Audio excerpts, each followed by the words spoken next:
Ozana Loshin Kraba answer script Munduna Sagai with the Chenaba Mahiroi Singh Chorak Pigadabani Habagi did some the Fundurakli Masekogi Kosem na Labak Tibavetare Kosem na Hanba Kogi 12 exam Hobunimita Kogi Wabagai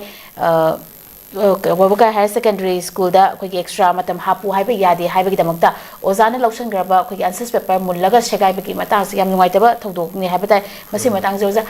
Masimahiro Shingi Karamba Sobo do no have a news aside that's come my time to get. Hoi Kanamashi Marakta don't talk by Habatare and they get Amaramda Mahiro Desu train guy English the Sinaba Suti like Tokan Bang option about like a discipline like Marakta Dumagi family background the Gimagi society the Mahaki growth key Mayam the Impam Murakanda Angshina Hek maturity or the partner around the Tobuko Adu Mayam see them talked about Natita Adu Makui Yazaba acceptance education Vakana say Equidisu Masigi ahoba lay maram di manipuri school city manipuri education di siniko kaina haibako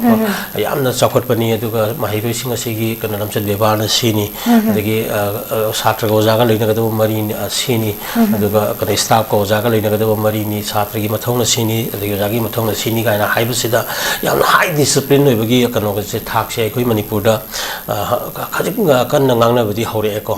aduga masimaki phangdaba ko government school na antloi fail Tolopti or Ozagi Gomez Kunda Loisatpa and private school Singsina region to the Loi Lowa and the teachers state Toropa Gomez Singandana Gomen Ozagata the prize people and the position Man Topa Konputuiva private school Ozasing and Karim Pidaba. I see them Kayona Gata Neva who's the NDP News and Policy 2020 like a Pau the Lawa and the Kandama to be Sapsava production Mahirusing Sipotorova. Harry Mayam Sing history and background Mayam Jigas Happer and optional Pogamari then Akogi to conflict situations, Mayama said Mahiri may fall with the involved Tolmini as a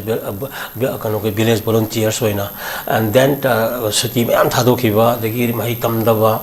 having a single drug trading, drug tikari, Nisasin, the Hinkalaiba, Mayam Singasina factors behind say students being trained in education and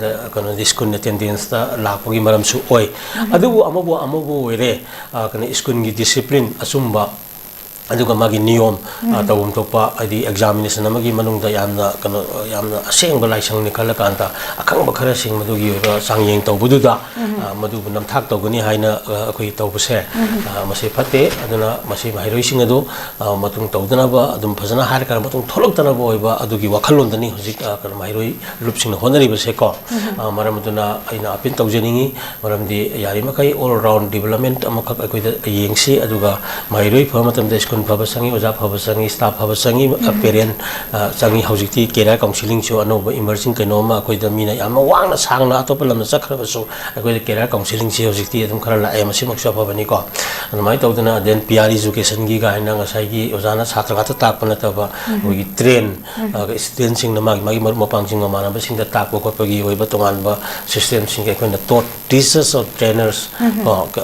teaching of trainers, the training of labor since the Europe. Siya kanya pabakudam ni marabadana apna yari makai lamyan ba satra discipline laita ba satra singna institution mayam singita tholai ba se control tong bagi opam ni masi ekoi pnong support tok jai semana thangge ko